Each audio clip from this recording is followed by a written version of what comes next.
최근 일본에서 정말 기록적인 폭설이 쏟아졌습니다. 이건 그냥 겨울에 눈이 좀 많이 왔다 이 수준이 아니고요. 말 그대로 눈폭탄이 도시를 덮쳐서 모든 걸 마비시키고 또 수많은 인명피해까지 낳은 재앙적인 사태였습니다. 자, 가장 먼저 이 숫자부터 보시죠. 30. 이게 바로 이번 폭설로 인해 공식적으로 집계된 사망자 수입니다. 30명. 이 숫자 하나만으로도 이번 사태가 얼마나 심각했는지 바로 와닿으실 겁니다. 그럼 이 눈폭탄이라고 불리는 재앙이 대체 어떻게 시작된 걸까요? 도대체 눈이 얼마나 왔길래 이런 끔찍한 비극으로까지 이어진 건지 그 전례 없던 규모부터 한번 자세히 들여다보겠습니다. 이게 뭐 하루 이틀 내리고 그친 눈이 아니었어요. 1월 하순부터 내리기 시작한 눈이 무려 열흘 넘게 정말 끈질기게 계속된 겁니다. 그리고 2월 초가 되어서야 이 엄청난 피해 규모가 서서히 드러나기 시작했죠. 그야말로 길고 긴 재난이었습니다. 그럼 눈이 대체 얼마나 쌓였을까요? 이 표를 보시면 정말 입이 떡 벌어집니다. 니가타현 우오누마시는요, 쌓인 눈의 높이가 333cm, 그러니까 3m가 넘어요. 이게 어느 정도냐면 성인 남성의 키를 훌쩍 넘는 눈이 도시를 그냥 통째로 덮어버린 겁니다. 다른 지역들도 마찬가지로 2m가 넘는 말 그대로 눈에 벽이 생긴 거죠. 자, 이렇게 어마어마한 자연현상 앞에서 사람들이 겪어야 했던 비극은 정말 참혹했습니다. 이제 숫자를 넘어서서 이 재앙이 사람들의 삶에 어떤 직접적인 상처를 남겼는지 한번 살펴보겠습니다. 피해는 특히 일부 지역에 집중되는 모습을 보였는데요. 보시는 것처럼 니가타현에서만 무려 12명의 목숨을 잃으면서 가장 큰 피해를 입었고요.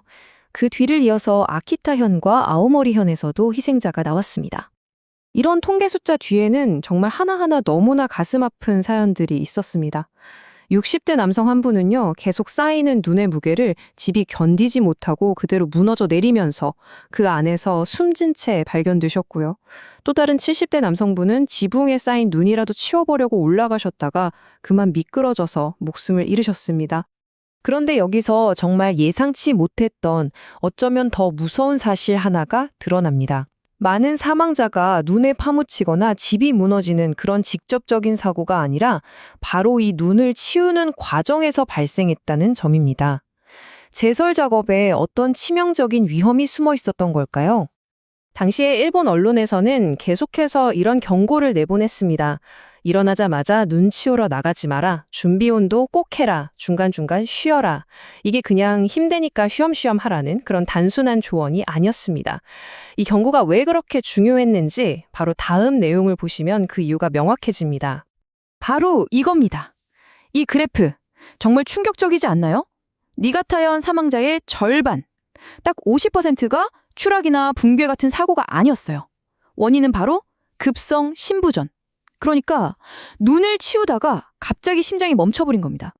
급성 심부전이라는 게요, 쉽게 말해서 심장이 갑자기 제 기능을 못하고 펌프질을 멈추는 상태를 말합니다. 특히 추운 날씨에 갑자기 무거운 눈을 치우는 것처럼 과격한 신체 활동을 하면 심장에 엄청난 부담이 가거든요. 이게 바로 치명적인 결과로 이어진 거죠.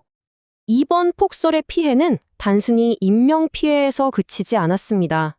한 사람 한 사람의 비극을 넘어서서 이 지역사회 전체 시스템이 연쇄적으로 마비되는 그야말로 엄청난 파급 효과를 낳았습니다. 당시 아오모리시 상황을 거대한 주차장이라고 표현했는데 이게 말 그대로입니다. 사람 키보다 높이 쌓인 눈에 차들이 완전히 갇혀서 꼼짝도 못하게 되니까 도로 기능이 완전히 상실된 거예요. 도시 전체가 그냥 멈춰버린 거죠. 자, 도시가 멈추니까 당연히 물류도 올스톱됐습니다. 일본의 대표적인 우편, 택배 회사들 있잖아요. 전부 다 배송이 엄청나게 지연되거나 아예 접수조차 중단하는 사태가 벌어졌습니다. 이건 뭐 일상생활은 물론이고 경제활동까지 직접적인 타격을 입은 겁니다. 상황이 이 정도로 심각해지니까 지방정부의 힘만으로는 감당이 안 됐겠죠. 결국 아오모리현 지사가 직접 군의 지원을 요청했고요. 중앙정부 차원에서 즉시 자위대가 투입돼서 마비된 도로를 뚫기 위한 긴급 제설 작전을 펼쳤습니다. 자, 이런 소식을 계속 접하다 보면 아마 이런 궁금증이 드실 거예요. 특히 일본 여행을 계획하고 계셨던 분들이라면 더더욱요. 나 곧 일본 가는데 지금 여행 가도 괜찮을까? 당연히 드는 걱정이죠. 그래서 마지막으로요, 이번 사태를 교훈 삼아서 특히 이 지역으로 여행을 가시려는 분들이 반드시 알아두셔야 할 안전 수칙들을 한번 정리해 보겠습니다. 만약 지금 일본 여행을 계획하고 계신다면 이 세 가지는 꼭 기억해 주세요. 첫째, 출발 전에 현지 날씨랑 비행기, 기차 운행 정보를 무조건 다시 확인하셔야 합니다. 예고 없이 취소될 가능성이 커요. 둘째, 현지에서 택배를 받거나 보낼 계획이 있다면 엄청나게 지연될 수 있다는 점을 미리 알고 계셔야 합니다. 그리고 가장 중요한 셋째, 만약 현지에 계시다면 절대로 무리한 야외 활동은 피하시고 반드시 현지 당국의 안전 지침을 따라주세요. 이번 일본 폭설 사태는 거대한 자연의 힘 앞에서 우리의 평범한 일상이 얼마나 쉽게 무너질 수 있는지를 다시 한번 보여줬습니다. 우리는 이런 자연재해를 겪으면서 앞으로 무엇을 준비하고 또 무엇을 배워야 할까요? 우리 모두가 함께 생각해 볼 문제입니다.